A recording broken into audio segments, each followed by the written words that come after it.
Okay, great, great, great, great. Hi, this is Devin Foley, and welcome to another episode of First Tuesday Conservatives Countdown to the Election, co-hosted by Alpha News and Charlemagne Institute, of which I am the CEO. Today, we've got a fantastic guest with us, Lacy Johnson, who is running for Congress in the Minnesota Congressional 5th District up against Congresswoman Ilhan Omar. And quite the showdown going on. So, Lacy, welcome to the show. It's a pleasure to have you on. It's a pleasure to be on. So tell us, what led you to jump into this fray? It's not a little thing to ask of a person. It's a pretty big deal. And just what inspired you to do it? Well, first and foremost, I've always been about helping people and improving their lives. I've always been a community servant. I've always been a servant, and I have this saying is that the best leaders are the best servants. And to make a long story short, I was a corporate guy. I always believe in entrepreneurship as being the answer to a lot of root causes in the type of communities I live in. You might be aware that I live in area code 55411 over North Minneapolis. And I just thought that financial freedom and security plays a big part in a lot of addressing the root causes of a lot of issues. So long story short, after I got out of the corporate world, last job with Excel Energy, I started up a business to do just that. They came to me with an opportunity to run for political office. I saw the synergy between business and politics. I agreed to do it reluctantly because I'm really a behind the scenes person. I'd rather help other people to get the credit for stuff and just help them get things done. In fact, a common theme you will hear from me throughout is getting things done, results. And I'm frustrated, just like President Trump was with politicians who talk a lot and don't get things done. So that's one thing. The second part of that is that, and especially with the last election, and we know how the mainstream media is, and I know how a lot of people, they just basically regurgitate what the mainstream media says and talk about. And I was listening to a lot of this on the TV and in media, and I was going into people's homes and hearing the same thing. And I'm like, this has nothing to do with the lives of the people I'm thinking about. And all your solutions are all the wrong solutions. And I know why. I understand why these same problems have been going on for 4 or 5 decades as we keep voting for Democrats. I'm a strong believer that as long as Black, especially, I voted 95% Democrats, these problems in our community would never get better. In fact, they'll continue to get worse. And I keep saying that. I told them what we've seen happen in the last 40 years from just blind loyalty, I should say, blind loyalty to the Democratic Party. These things have gotten worse the past 40 years. And if we keep this same blind loyalty, they're going to get worse the next 40 years and the next 40 years and until the infinity, really. And so I decided that someone needs to do something about it. So here's the thing. My first foray into politics was I ran for Minnesota House 2 years ago. And then I was going to go back to my business. And then we started hearing Ms. Omar saying a whole lot of ridiculous things. We knew she wasn't good for our district, our community, our country. She was saying a lot of embarrassing things. A lot of her ideals was bad. So I was convinced to run against her and try to make a difference and a change, and to run for all the right reasons. I'm not looking to get any money out of it. I'm not looking to get any fame or fortune out of it. I'm just looking to do some things that's going to help people's lives. And I tell people, make a positive, measurable difference in people's lives. And that's why I'm out here running, trying to make a difference in people's lives. Now, since that's happened, a lot of things have gone on. And we've seen, once again, back to the mainstream media and Democrats who don't respect election results, even though it's done constitutionally, who's never let up on what they're trying to do, which, in fact, once again, you just see how Machiavellian they are. And once you understand how Machiavellian they are, you understand our country's at a crossroad, and you need soldiers and people out here like me to have the courage to take them on and even perhaps take the media on and try to make a difference in people's lives. So that's why I'm out here trying to make a positive difference in people's lives and bring real solutions and results. And I just get sick of politicians talking and not getting stuff done. And I think I have the answer. I think, and I just got over this conversation earlier, there's a lot of moving parts to a lot of these issues. And they want to simplify them and give people simple solution and appeal to their emotions and things. And they're not using data and facts and the logic in what they're doing.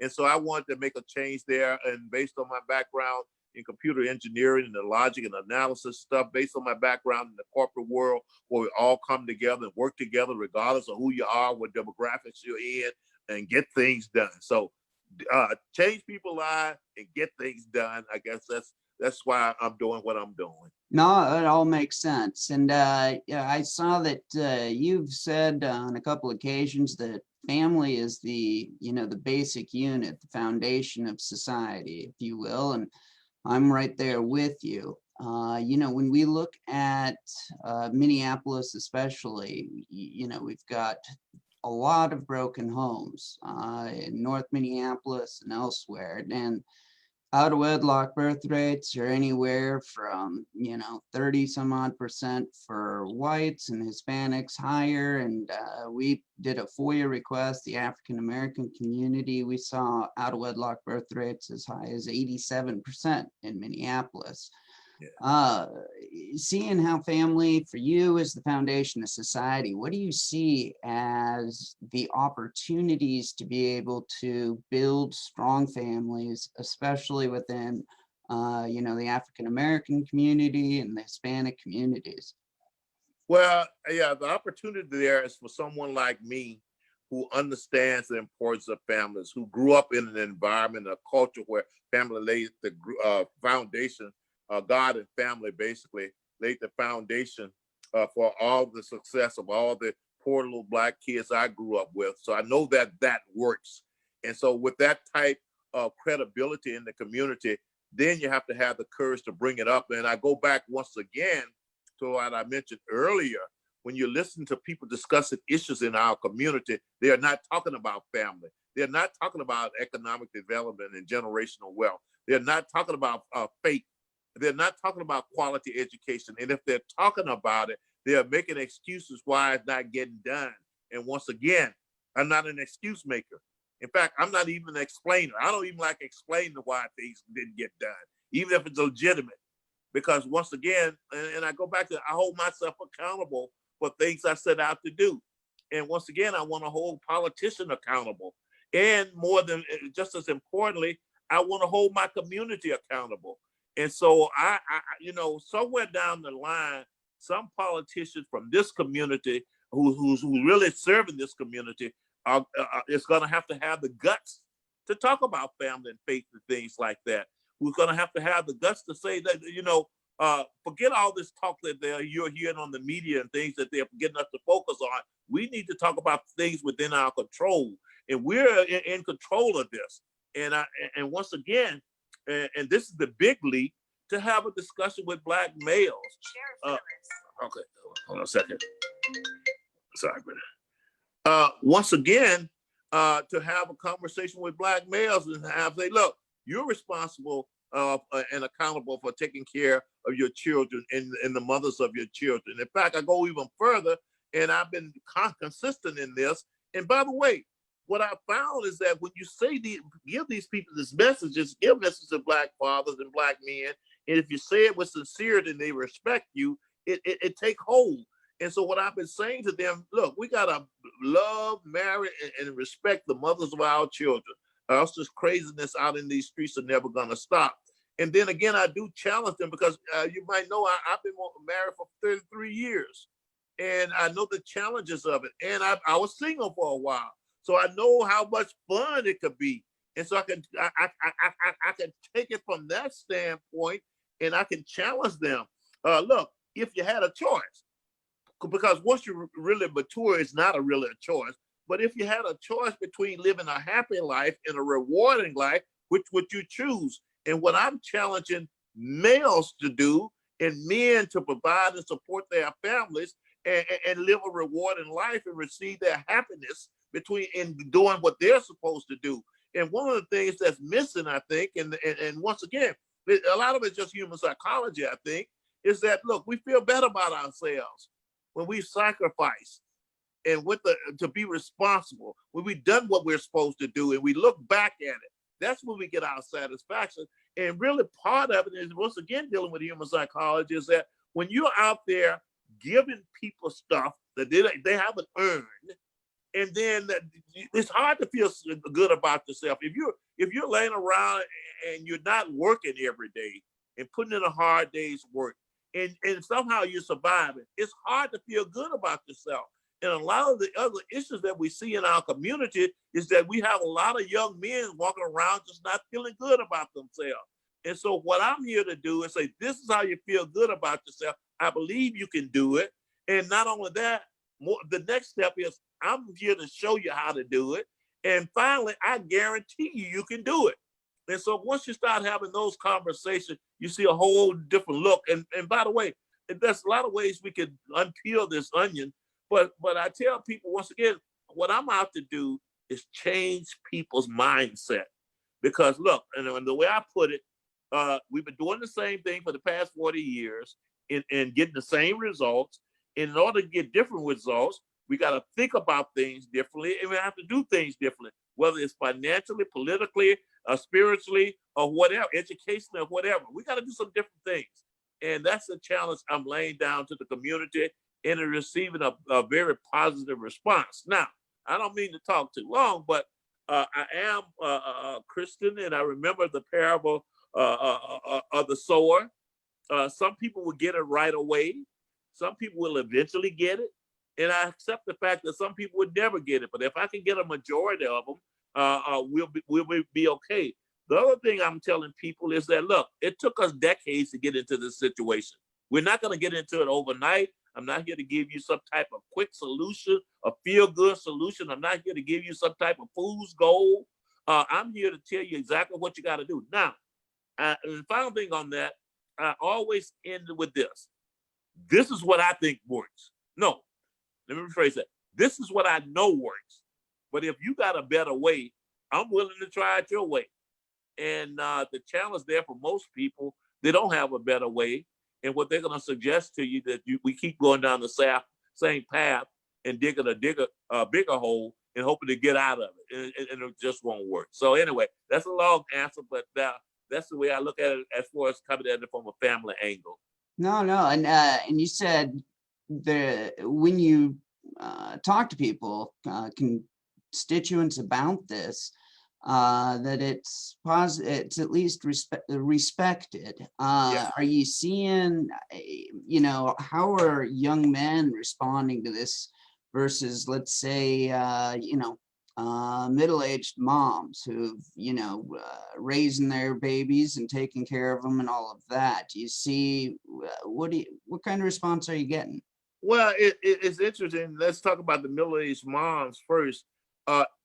It doesn't take much work to convince a single mom who's been raising these children and struggling and running into challenges. And not that all of them are that way, but quite a bit. And let's face it, it's much more difficult to raise children by yourself than if you had a spouse. Absolutely.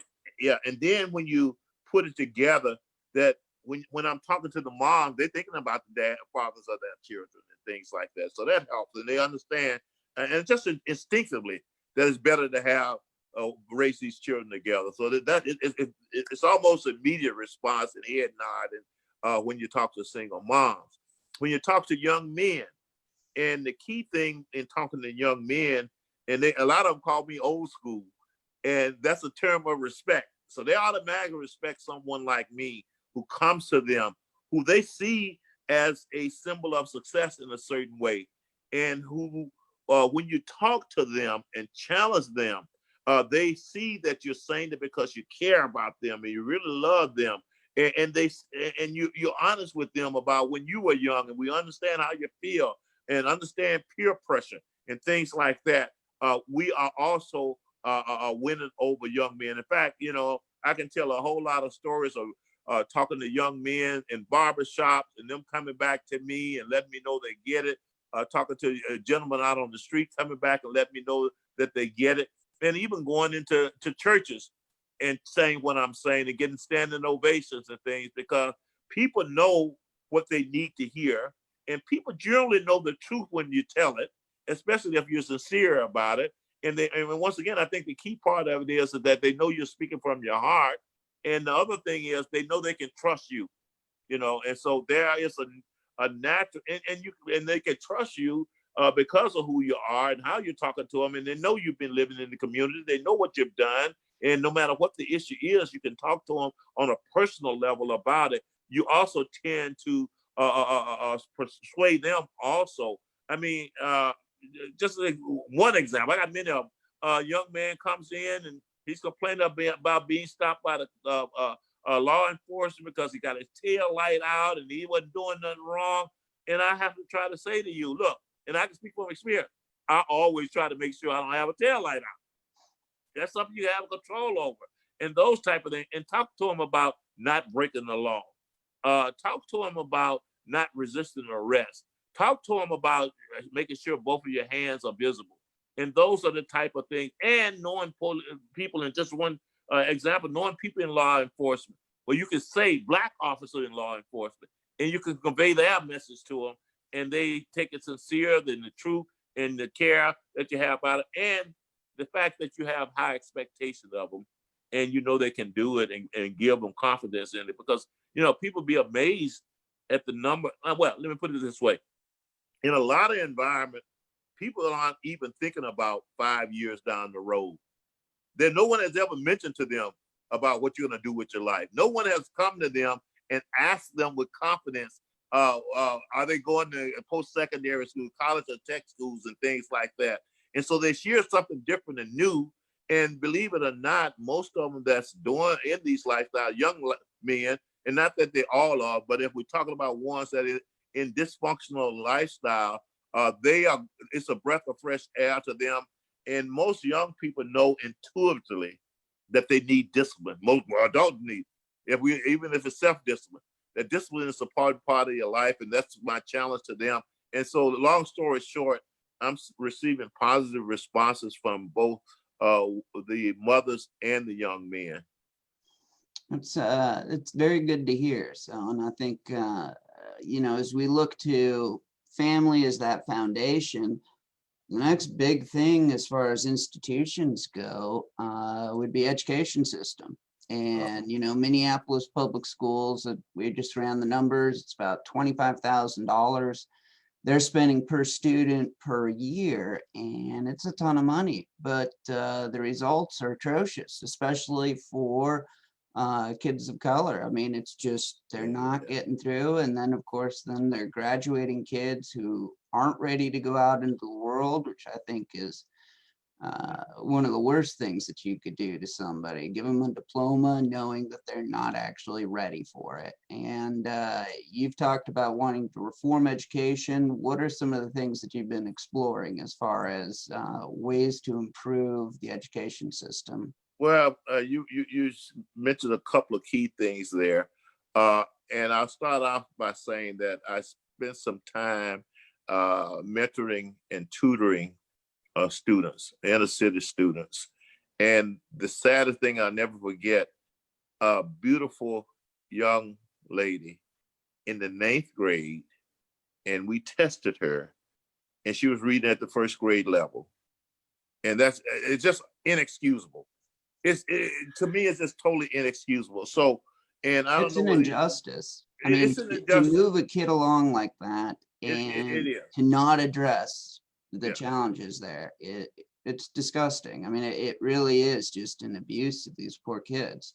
Yeah, and a lot of other things that we raised 2 sons here in North Minneapolis. One graduated from North High School, one graduated from Patrick Henry, and I'll bring all this together pretty soon here. But I was telling someone the other day, we would go to every parent-teacher meeting, and I can't think of one parent-teacher meeting where any other student there had both of their parents there.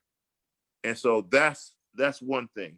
But the second thing is that I started up a charter school, and in that process, did a lot of research and reading, talked to a lot of experts, uh, and Howard Fuller, who's probably one of the most well-known Black educators for education reform in the country. And I hope you don't mind me telling this story, but I even had, I even had education's huge. Family and education. How do we right, get our communities in a better place without those two institutions? right, So. right. And so I know the Gates Foundation gave him $20 million and things like that. And after I talked to him, because I'm a businessman and I had numbers and things, and I don't like fluffy answers, Right. and I knew we were in trouble when I met with him and some of the answers he was giving me to some of my questions. And I just came to the conclusion that and I don't think educators will ever solve the achievement gap, because the way they go about it, the infrastructure they have, the way they're trained and educated. Because once again, and by the way, I grew up in Natchez, Mississippi, and I know Mississippi has the reputation of having the worst of everything, including public schools. But I tell people I had one of the best public school education you can have. And once again, being an analytical person, when I looked at starting up the charter school, I thought about the main features that they had that made all of us, basically, I think 75, 80% of us went to college and went on to post-secondary school. We got out, we got married, we had a family, had some net worth. And I thought about what worked. And curious enough, it had very little to do with class size, a curriculum, and all the other things that educators want to quote you on. It had to do with some fundamental type things. And these are some of the things I tell.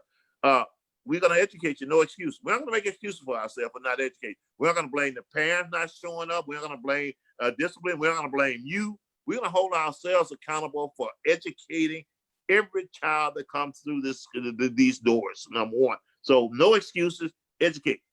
Second thing is every adult in that school, and this is what I took over to the charter school, treated every child in that school as if they were their own child. And so that's one of the things. The third thing is having high expectations. I'm not one of these people who buy just because you're poor, from a broken family or whatever, that you can't achieve and educate just as well as the kids from Maple Grove or Wayzata. I don't buy that. And so I let them know up front I don't buy it. I let the staff know it. I let the students know it. I don't want you to have any excuses either. And so that's the other thing. And then things like discipline. Look, you cannot discipline someone you're afraid of. And I've been in too many of these schools where it's obvious. Basically, fear is based on a lack of knowledge, by the way. I can't think of when it's not. And a lot of it is that you don't know the children that you're dealing with. You're afraid of them, so you're afraid to discipline. And once again, I don't have any fear of the kids. I don't care what kind of background you're in. I don't care what kind of people you hang out with. I'm not going to be intimidated, because to me, even if you're into some of the worst gang, you're still children to me. Even if you're some of the worst gang, you're still a young teenage male or whatever you are to me. And you're that's where you're a kid. Still a kid. You're your children, yeah. And that's where I come at it. And once again, now I have to say that's the 1 or 2% that this doesn't work on, but you have a sense of who those are.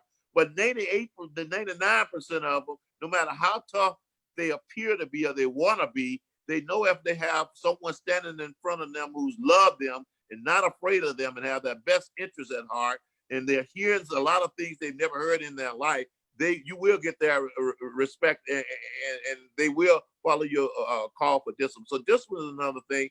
And then I guess the other thing is that you learn that educating the children in certain communities is not a top priority, probably none of them. But you can get away with that in communities that have strong families that value education and things like that. But in certain communities where there's a family breakdown, the kids have a whole lot of influence and things like that. You really gotta care about the kids and look at it a little different. So those are the type of features that I looked at in the school. And once again, the children have to be the number one priority, not your teacher's pension, not your way you were educated. And I keep, there's quite a few layers to appeal here. Look, the current infrastructure is not set to be creative, take risks, and things that you need to do to solve some of these issues in education. And finally, I guess, a lack of competition. I think, and that's the issue with just about every government entity that you can think of. I mean, and I teach people all the time, look, take Minneapolis Public Housing. They have a 5-year waiting list. I mean, come on, that's ridiculous. That's because if you don't have any competition, people can't go anywhere else. You can have a 5-year waiting list. You go into DMVs and things like that. Any kind of government agency you're dealing with. And so once again, where I'm getting to, I'm for school choice. I'm for putting the parents in charge of their children's education. And if the public school is not doing it, then you should take that, you should be able to guide that money to wherever you want to send your children to get a good education. And what that does, once again, it challenges the public schools to get better. In the long run, it will make them better. Now, what I say to people out there, because there's a lot of public school supporters of public education, talk about all the bad things that vouchers and private and school choice would do for the current public school. I'm saying, if that's so, let's try it for a while and see. That's a try. Well, the numbers in Minneapolis are atrocious. I mean, you're looking at decades of, especially African American students, where reading proficiency, math proficiency, all of the things that they need to be able to excel in life are atrociously low. And it seems to me that a whole lot of people have forgotten that the education system is there to serve the kids and the community and to be able to build up and strengthen the common good. And the system seems to exist for itself these days. And not only that, it's lost its way. When I was growing up, it was about the 3 R's: reading, writing, and arithmetic as an R. Now it's about diversity and white privilege and how bad America is. And once again, it's an indoctrination type of thing, and especially in our public schools. And to me, I would feel happy if a child of mine graduated from high school and he knew about diversity, and he knew about how bad America, how founding framers of the Constitution okayed slavery and everything, but he can't read or write anything like that, or no math. And so we got our priorities all mixed up with this new kind of agenda thing. And so that's what another reason why I think the school is failure. They've forgotten what their purposes are. And and those type of things. And once again, coming from an environment, our parents taught us about social issues and those type of things, not the schools. Our schools focus on preparing us in reading, writing, and arithmetic, and all those other physics and chemistry and trigonometry and stuff like that. And most important, history and civics. I mean, they're taking civics out of the school. So the whole education system has lost its way, just like the media has lost its way. And that's why one of the reasons I'm out here too, because sooner or later, we're going to have to do something about all of them. Else our country's going to keep going down the path that it's going. And believe me, it's not a good path that we're going right now. No. And how are the, the moms out there and the dads, how are they responding to the idea of, breaking up the school district or having vouchers, being able to take, $20,000 or $25,000 that the school's spending on your kid and take it somewhere else? Are they receptive to it? Yeah, I think most people are receptive to it, but once again, Mr. Foley, we're up against a media, right? That has automatically made people push the message that when you want to give people freedom of choice in public education, it's a bad thing. But once again, there is that set number who know that my child is not getting education, and as soon as you tell them, "Oh, that's a good idea," that I can move my child somewhere else, even like during the current pandemic and things like that. I'm hearing things because it's a cookie cutter type of approach. everybody gonna do online. Well, some kids might need something a little different. And once again, if you're government and you got a monopoly, you are not trying to do a little different thing for each child, a structure, maybe give them 4 or 5 different options of how they educate them. You give them one choice. It's like Henry Ford used to say, you can have any color you want as long as it's black. And the public school system are like, look, you can have any program you want as long as it's this one here. And I've been talking to parents out there now where it's just not fitting there what their child needs. And it's not fitting them what they need. And so I think you can start there with the parents in that situation, and they're very open to the money following the child, and I'm having the choice here. Some of them, once again, because they've heard a lot of the media, or even if you bring it up, go against it. But once again, the parable of the sower. Quite a few get it. And you keep talking to her, they get it. And let's face it, a lot of the decision and choices, I don't care whether it's education, faith, or whatever, that has been made are not working, and it don't make any sense. But what you find out, what's interesting about it, most people haven't been told another way of looking at it. I mean, one of my favorite things now, but it's still dealing with education. I mean, I've seen young white kids almost come to tears because you're not falling into this victim role and white privilege and stuff. And they've never heard anybody say anything different except white privilege. So those are the type of things that we're dealing with, but that's the type of progress that we're making. And as long as I follow my wife's advice and says, Lacy, you just got to be patient with people, I think we will continue to make inroads. And I think the sincerity and the wisdom of what I'm saying will come through more and more. Very good. Well, switching gears a little bit to, your opponent, Representative Ilhan Omar. And, recently we had Project Veritas come in and some undercover work that revealed not only potential voting fraud, but actually buying and harvesting of votes and ballots and things of this nature. I mean, when you're looking at those videos, what are you seeing out there? How worried about that are you? And do you see any signs of that actually taking place? Yeah, well, first of all, as far as being worried about it and knowing what I know about how the Democrat run electoral process work here in Minnesota, I accept the fact that and looking at it from an athletic standpoint, I'm going on the home team's court and the refs are gonna cheat. and I gotta figure out a way to win no matter what. And the reason I say that, because I have people who have run against Democrats in Minnesota years ago, and they tell stories of seeing eyewitness Democrat actually cutting the locks on ballot boxes and stuffing ballot boxes. They've seen this eyewitness, and I believe them. They don't have any reason to lie to me.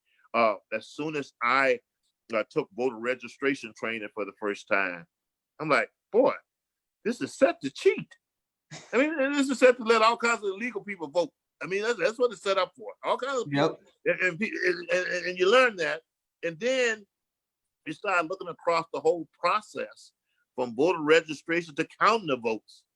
And you realize the whole system is set up to cheat.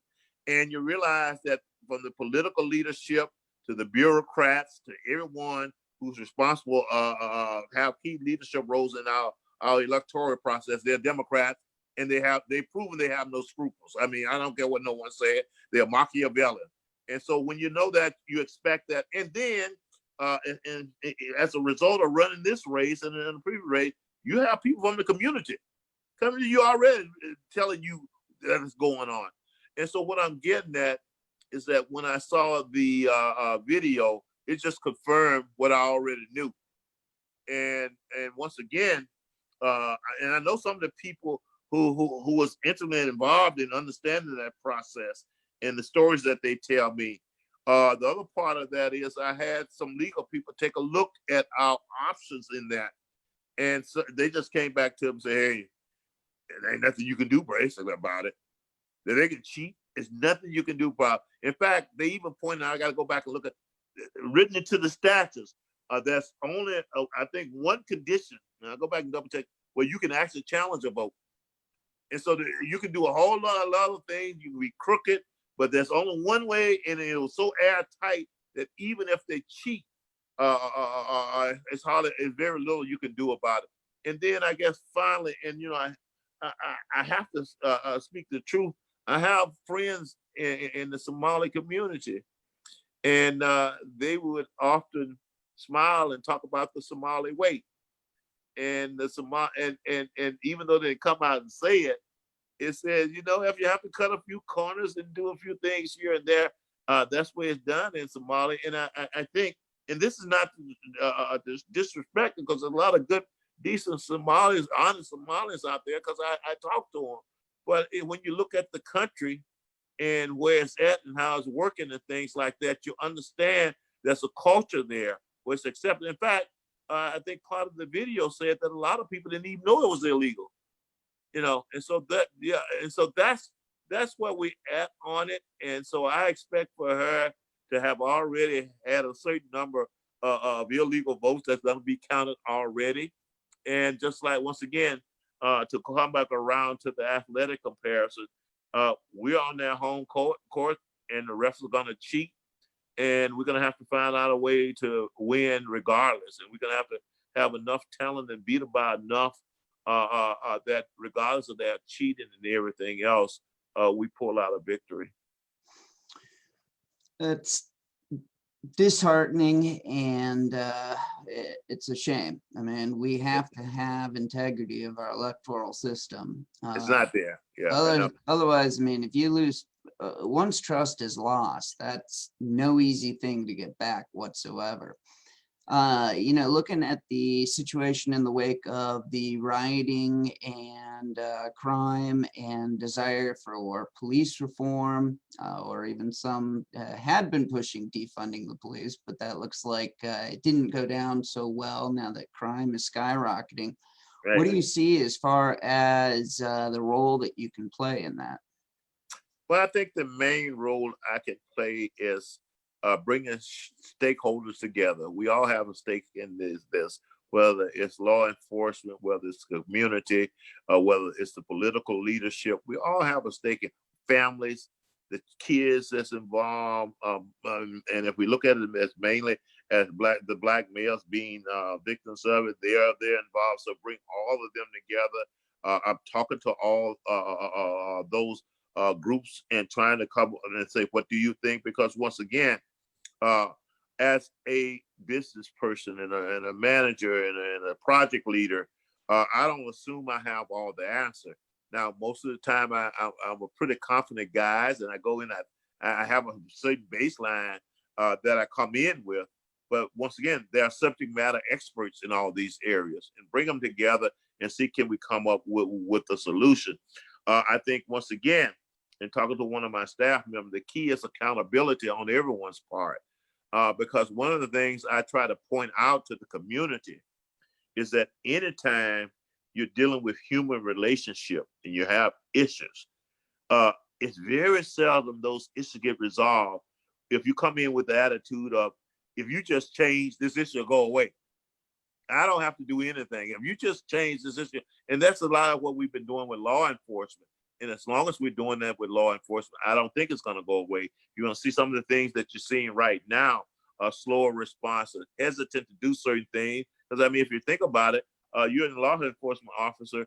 If you get caught on a cell phone doing the wrong thing, even if you're following training, even if the best intention, you can end up in prison. Oh, yeah, your life is over. And your life is over. So looking at all those type of things, bringing people together, saying, what can we do about that? Holding everyone accountable, holding the people in the community accountable. Because once again, like I told you, look, you don't break the law. And by the way, I can say this because I raised two sons in this in the community, and I had to be concerned about that. And I can tell people genuinely, to me, it does me no good to have another agenda item to beat the police up over if my son is dead. And so my number one priority is the life of my son. It's not a political movement, a political statement, liberal, conservative. I'm concerned about the life of my son. And I can say from the bottom of my heart, if my number one priority is the life of my son, I'm going to tell him, first of all, don't break the law, because that's what I was told. Second of all, if for some reason you get caught, don't resist arrest. Third of all, if for some reason you get in that situation, make sure they see both of your hands at the same time. I'm not going to spend, and I will talk to them about the police officers and that there are some bad ones out there, but I'm going to assume, I'm not going to assume that just because you were stopped that the police officer is a bad person. I know how they've been trained, and I say this because I've been in sessions with police officers who really care about people, who really don't want to hurt people, and a lot of those were Black officers. And those are the things that they say. And so I feel comfortable saying that. But once again, we got to look at training.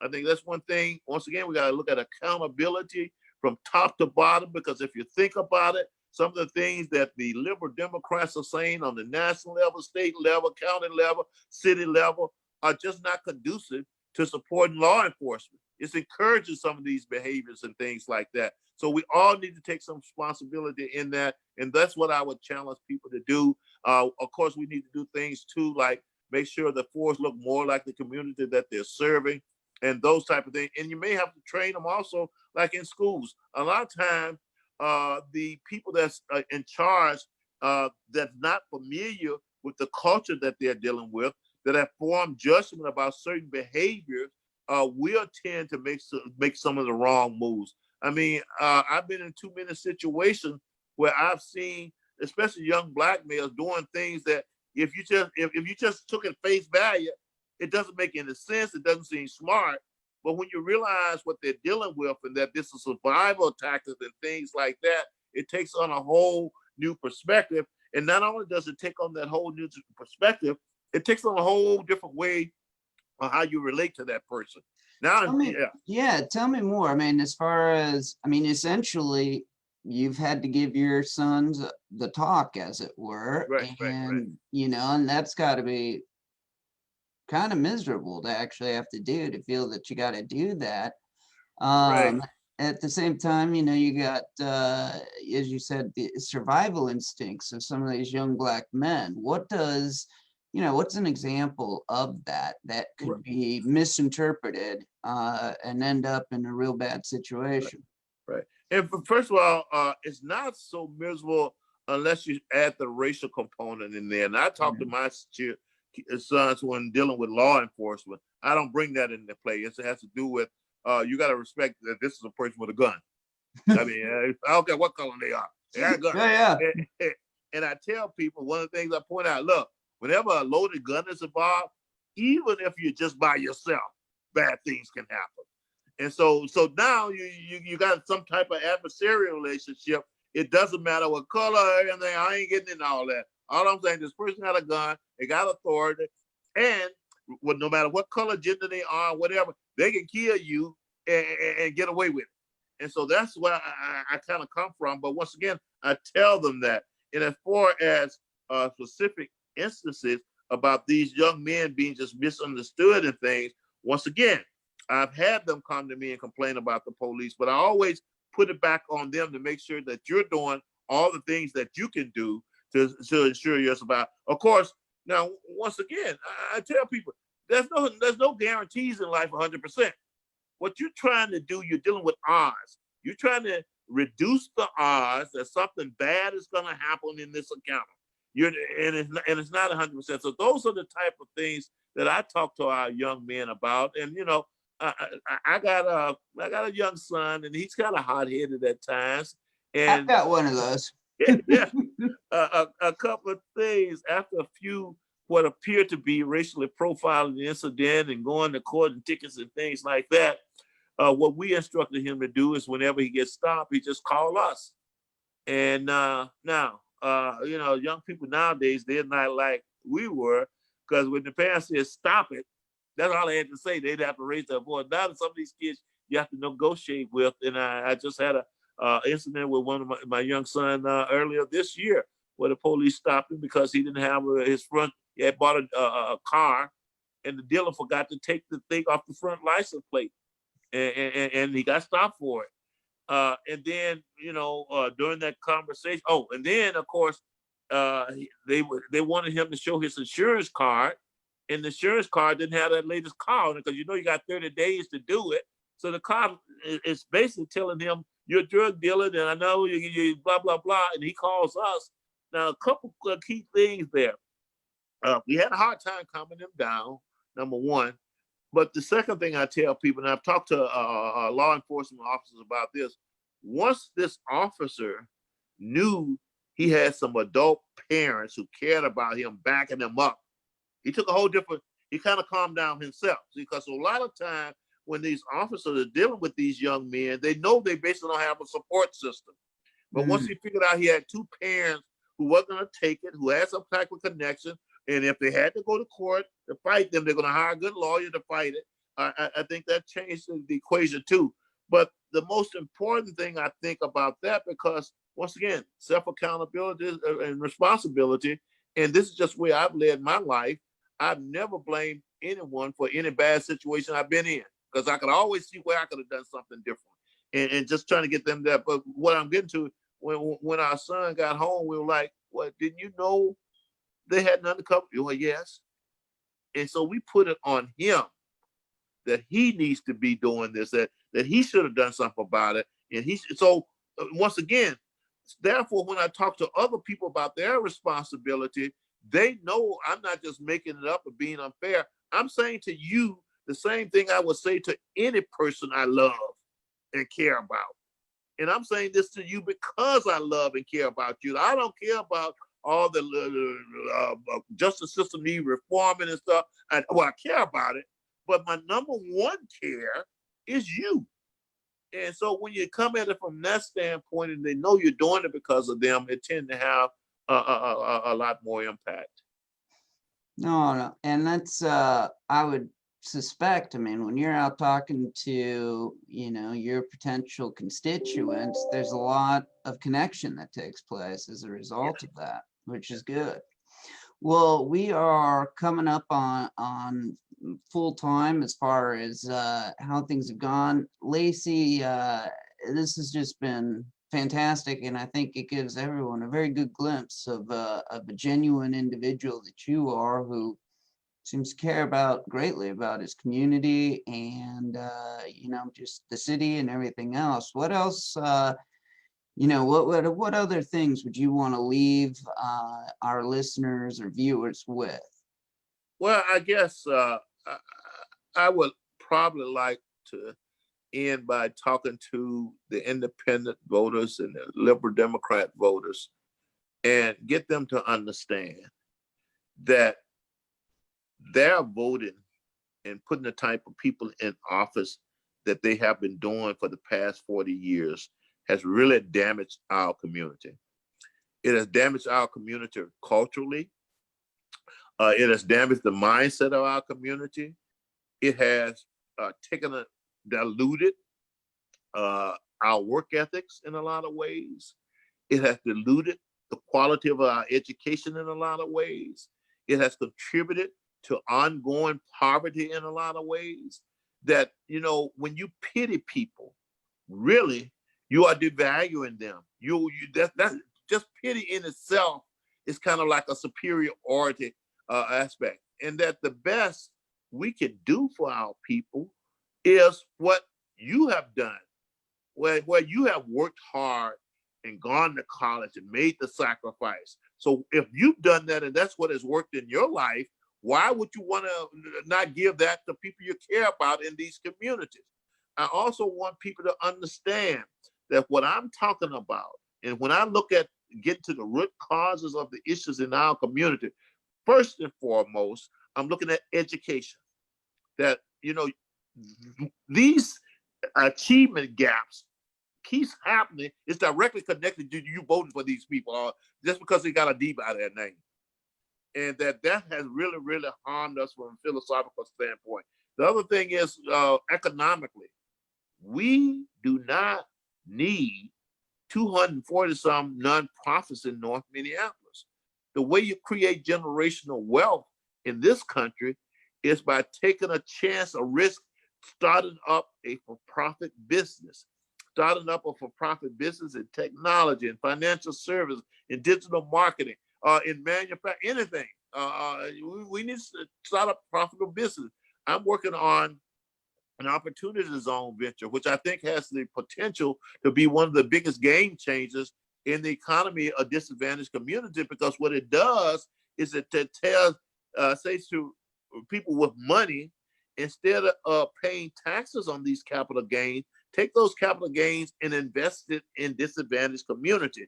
And so what I've seen with the venture fund that I'm working with is people with money across the country who's willing to put those money into North Minneapolis and into places like that to start up technology company, get technology company to move to the city and bring hundreds or so high-paying jobs. So once again, the economics, get out of the free thing, and just once again, the mindset. Look, I tell people, one of my favorite things, look, I don't want anyone who care about me, my family, or my community talking to me about minimum wages. Because once again, you really set the expectation low. What I want you to talk to me about is maximum wages. Don't, because really what you're saying, sell for minimum. No, I want you to set your sights high. And really, I want to make as much money as possible. I tell them my prescription for affordable housing isn't some type of subsidized housing. It's to help you make as much money as you need to buy the house that you want and have the best, have a credit score, teach you about debt to revenue ratio, teach you about credit scores. Those are the type of things. And to point out things like, and once again, this buzzword, because they want you to think as a victim. And I don't want nobody looking at me, my family, or my community as victims. And even things like gentrification. And normally when they're talking to the Black community, they talk about race and racism. But I tell them a lot of things that we look at as racial is really economical. Even gentrification, that the media and the liberal education has kind of convinced us it's a racial issue. No, it's not a racial issue. If you have the money and the credit score and the debt to equity ratio and everything, you can buy that house. The reason that you can't buy it is because of that, not because of the color of your skin. So I'm trying to educate people financially too. I started a purpose of my company is teach people technology, teach them how the American free enterprise system works, teach them how stock work, owning stocks in companies, and that would help create generational wealth. I also want to let people know, and once again, unless you, and I was pointing this out to a friend of mine, if you listen to liberals, there's certain words that they never come out on our mouths when they're talking about our community, poor community. One is economic, the other is education, the other is faith and family. You don't hear them talking about that. They want you to think it's because everybody's bad and the world is after you. In fact, I try to tell and once again to my independent look, I know you want to help and some of you intents are good, but you're not doing us a favor to look at us as victims. You're not doing us any favors looking at us as victims. And so that's what I try, because, let's face it, in the world of liberal Democrats, there's only three kinds of people. There's you victims, there's these evil perpetrators, and that's us liberal Democrats trying to protect you from that. And that we need to get rid of that mindset. So those are the type of things I would like to tell people, because once again, get back to how we started, I see a direct connection between our mindset and how we vote and these ongoing problems that's lasted for 40 years. So I'm just out there trying to educate people there. And to everyone else, look, I just want people to know I'm in this for the right reason. I might not always have the best plan, the best solutions and things, but I have in my heart, I'm out for the people. I'm not out for myself. And also I got ears. I'm willing to listen. If you got a better plan that works. Now, you can't come to me with the same plan of government dependency and things like that you've been trying for the last 40 years and convince me that all we need to do is double down on this and these problems are going to go away. I'm saying to you and everybody, if you double down on what we've been doing with this liberal Democrat approach for the past 40 years, all you're doing is doubling down on these problems continuing for the next 40 years and the next 40 years. So it's time to take a different approach. It's time to say enough is enough. And it's time to change the way we look at things It's time to change the way we approach financial matters. It's time to change the way we approach politics. And what I'm telling people too, especially after the recent events, look, politicians don't respect you riding and burning things up. What they respect is your vote. And that's where you get their attention. And I'm telling people, don't be protesting out in the street. I know there's room for that as long as it's peaceful. But if you're out there destroying things, what I'm telling people, the way you get politicians' attention is to protest at the ballot box. So go to the ballot box and protest. And protest, if you just keep voting for the same people, that is not protest enough. And finally, and really we're dealing with a lot of politicians and media. Look, if you're dependent on the government for your housing, for your food, for your income, basically you're dependent on politicians. And if you read the definition of politics, it has nothing to do with helping you in your life. It has to do with getting your votes. And so I'll end by saying this. The reason I'm here is because of people's lives and not their votes. And I tell people, look, once again, if you don't see a positive, measurable, and most important, visible difference in your life, you won't have to vote me out of office. I hold myself more accountable than voters or anyone else can. I wouldn't even run for office again. And in fact, I find it hard to understand if you really care about people. And I know the game of politics, how they get caught up in it. How do you just keep running for office 20, 40, 30 years and stuff, and the lives of your people are not getting any better? To be honest with you, I don't want to be overcritical of anybody. I don't know how you sleep with yourself. You keep getting elected and then the popular rate is still 30, 40%. You keep getting elected and the birth rate, birth to single parents is what it is. You keep running for office and want to get reelected, and the quality of our schools is nowhere to be found. I mean, I don't know, and I'm just being honest. I don't know how you live with yourself. And so I'm here to make a difference in people's lives, and I want people to know that. And once again, I think I know how to do it, you know. I really do. And once again, if someone else have a better way, I'm willing to listen. And finally, I'm willing to work with everybody, any and everybody. If we got a common goal of making people's lives better and putting our differences aside, let's go out here and solve these issues. Because when I first came to Minneapolis, the Twin Cities, it was like the best place to raise a family, great businesses, with 500 companies. The streets were safe. The lawns was manicured, everything like that. And then you look up and see what's happening. And once again, I don't mean to go on. When I first came to Minnesota too, it was not strictly run by liberal Democrats. And I'm saying to everyone that's listening to my voice, there's a connection between liberal Democrats having a monopoly on leadership and what you're seeing in the degradation of our communities and the lawlessness and things like that. There's a connection. And I'm trying to make people aware of the connection. And so don't feel good because, you know, hey, I voted a Democrat and they love Black folks, because it ain't about love. And I tell people once again, if you're looking for love from politicians, you're looking for love in all the wrong places. What you need from politicians is results, and somebody gonna make your life better. And so that's the challenge I lay down to the voters of Congressional District 5. That's the challenge I lay down to anyone who was thinking about voting for Ilhan Omar, that you need to take another look, and maybe just for once in your life, take a chance on something that's different. And that's something that's different, I guarantee them, will bring you different and better results. Lacy, that was powerful, beyond powerful. So I can't add anything more to that.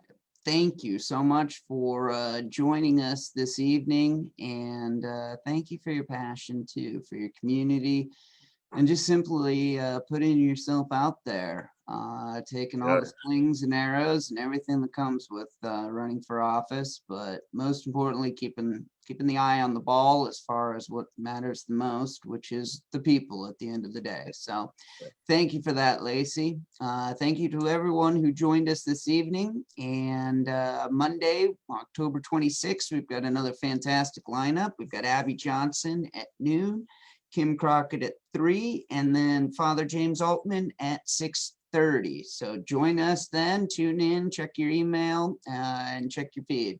This has been a First Tuesday Conservatives Countdown to the Election, co-hosted by Alpha News and Charlemagne Institute, which publishes Intellectual Takeout and Chronicles Magazine. Thank you so much, Lacy. Thank you again. That was wonderful. Thank you. You. Godspeed. Okay. Godspeed to you.